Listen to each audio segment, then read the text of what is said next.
to, right? Well, what's attention? Well, that's what everybody fights for. That's value itself. That's what advertisers pay millions of dollars for, attention.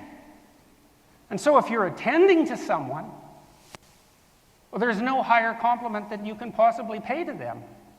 And so if you want to indicate to someone with whom you have a conflict that you value them,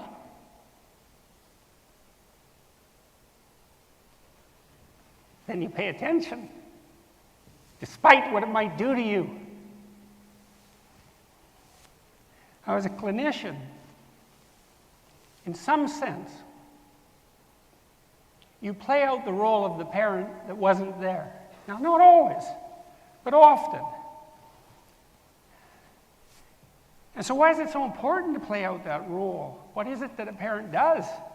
Well, a parent loves, right? And that means accepts in some fundamental way. You can really see that in the maternal relationship with an infant, right? Because there's an almost infinite acceptance there when that's done right. And that's a wonderful thing.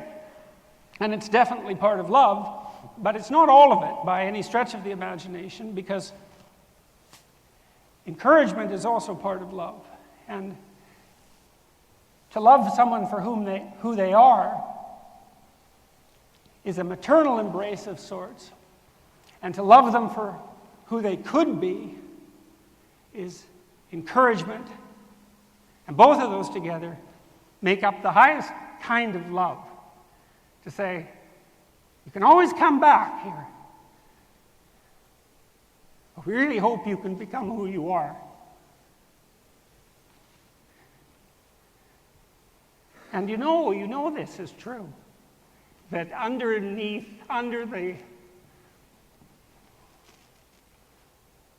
attentive eye of a gaze that unites those two desires, the child flourishes. And you know, if you have a friend like that, the same thing happens. Right? They like you. They'd also like you to be more. And when you are more, then they attend to that. And this is another thing you can do that will change your life. You watch the people around you. Attend to them. Whenever they do something you'd like them to do more of, you reward them.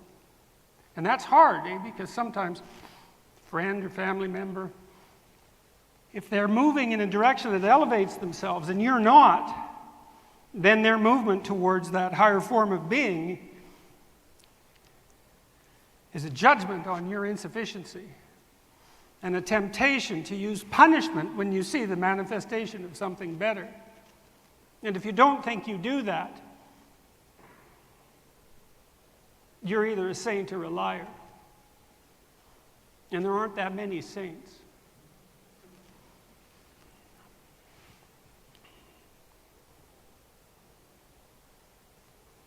Free.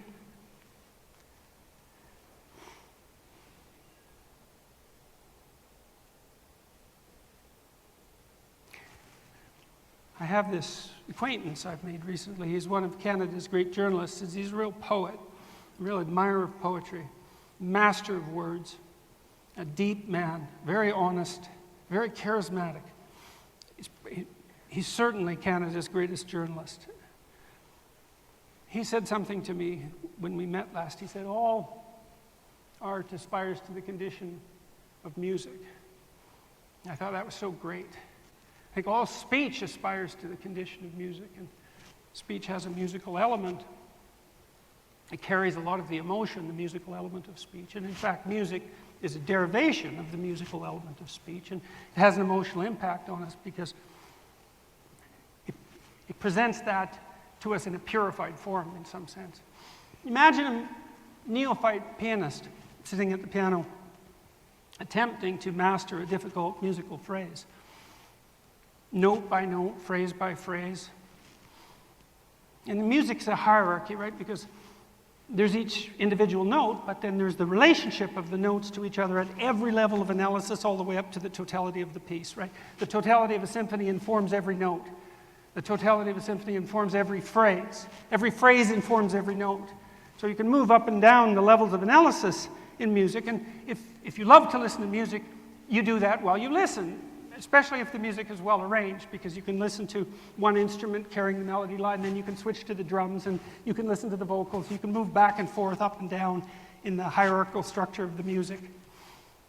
That's what consciousness does.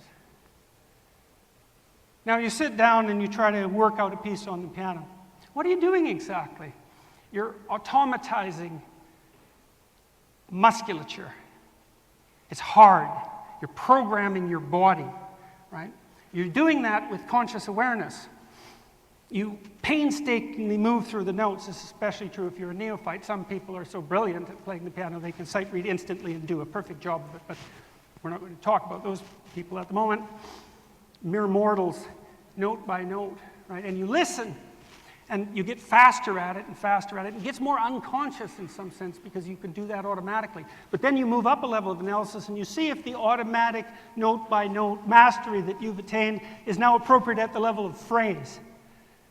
And then if you get really good at it, if you get genius level at it, you can take those phrases that you've automatized and you can see them in relationship to the entirety of the symphony, and you can twist and bend them just a tiny bit to put little mistakes on the edges of notes. So you really see that with acoustic instruments. And then you go even beyond perfection as a musician to the use of imperfection creatively. And when that happens, it's sacred. And that's why we love it, because the sacred nourishes us. And this is the truth. It's a definition. And just because we don't know what the sacred is doesn't mean that isn't true. And that's the humanities, right? That's the attempt to discover what's sacred and to understand it. When you're playing a piece, you make a mistake. Then you go back and you concentrate on the phrase that you played in error. You may have automatized that mistake, which means your faulty knowledge now interferes with your ability to learn how to play it properly. And so not only do you have to focus on the mistake with your conscious awareness, you have to undo the certainty that gave rise to that error. You have to unpack the automatization. You have to re-automatize it. Then you have to integrate it back into the piece. Okay? That's exactly what you do in life. That's exactly what you do with speech. Free speech. That's no right. Or maybe it is, but we could talk about what a right is. Well, you could say, well, there's rights. There's a list of them. There's something granted to you by the government. They're granted to you by the social contract. That's one way of looking at it. It's true in some sense, because the domain of rights is governed in some sense by consensus. There's a social contract element to it, but that doesn't mean that's all there is to it. It certainly doesn't mean that rights are only what the government allows you or that society allows you. It certainly does not mean that.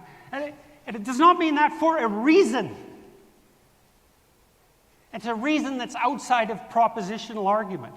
And we have an intuition of that, well delineated in the West, with the notion of natural right, which is a metaphysical notion, right? And it isn't pointing to a reality that we can understand in an obvious manner. It's certainly not pointing to a reality we can understand in the same remarkably propositionalized manner that we've been able to understand an assortment of scientific truths.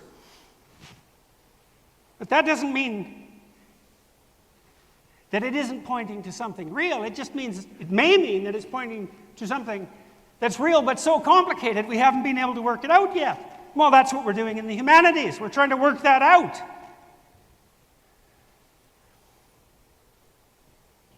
Free speech.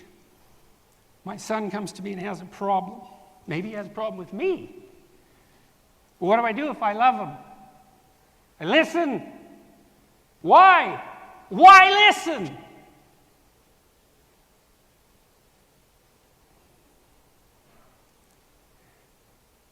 Well, he isn't going to know what to think if I don't listen. Neither am I. Free speech.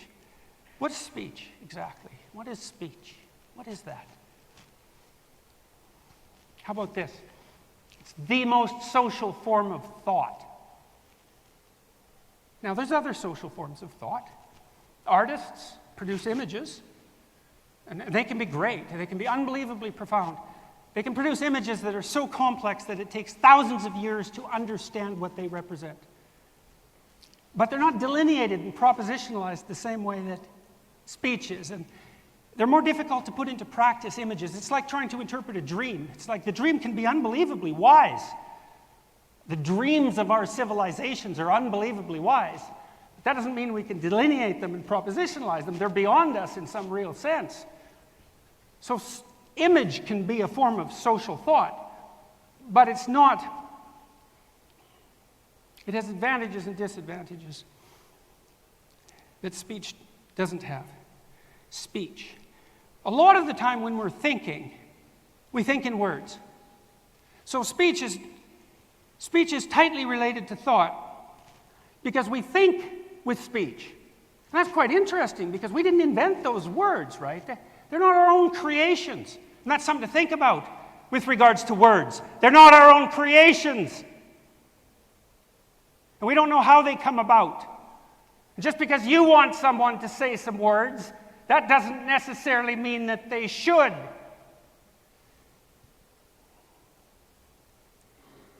You think in words. And words, they're part of the social consensus, and they emerge and they manifest themselves and they work in ways that we don't understand. And that consensus is established by mechanisms that we don't understand. Sometimes a word will just catch on, right? It pops out of nowhere and then it's everywhere and everyone's using it. But we don't know why. The word has articulated something that's in the air that hasn't been articulated before, that everyone feels but no one knows how to say. It's just what comedians do too, by the way. And that's why we love them and why they're so necessary. The greatest comedians, you know what everyone's thinking. Oh God, I thought that, but I wouldn't dare to say it. Oh God, I thought that, but I didn't know how to say it. Or you said it in such a witty manner that even though it's true, I can tolerate it. That's a comedian. And so beware of people who put constraints on comedians, because they're tyrants who can't tolerate the fool. And that's how you know they're tyrants. Speech. We can think in images, but mostly we think in language. Okay, so is there a difference between speech and thought? How about no? Here's something else. How about most people think by talking? That internalized speech, that ability to think propositionally in the purely mental space, in the purely subjective space, that's an unbelievably sophisticated skill. And I don't know if you know this, but until the dawn of the printing press, almost no one could read silently. Almost no one could read, period. But those who did read aloud. That internalized ability to read, that's really new. It's very much akin to thinking. And it's by no means obvious at all that people, generally speaking, are as good at thinking as they are at talking. And there's no difference between talking and thinking. So if they can't talk, well, then they can't think. Well, so what, you might say? Why is thinking so important? Well, you tell your children, why don't you think before you act? You know, you're not that supportive of thoughtless, impulsive behavior. Why? Well, let's talk about thought. What's thought? Technically, what is it exactly? Psychologically, spiritually, what is thought? When I move voluntarily, whatever that means,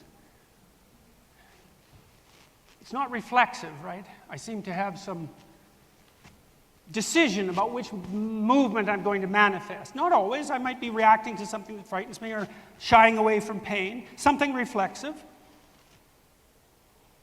But it seems subjectively that I have this choice, and that's mediated by the motor cortex, by the way. And the part of our brain that is responsible for voluntary production of speech is part of the prefrontal cortex, the premotor. It's out of the motor cortex. In the course of evolution, grew the premotor cortex. Imagine you imagine moving before you move. Well, then you'd be using the premotor cortex. You can imagine moving, and then you move.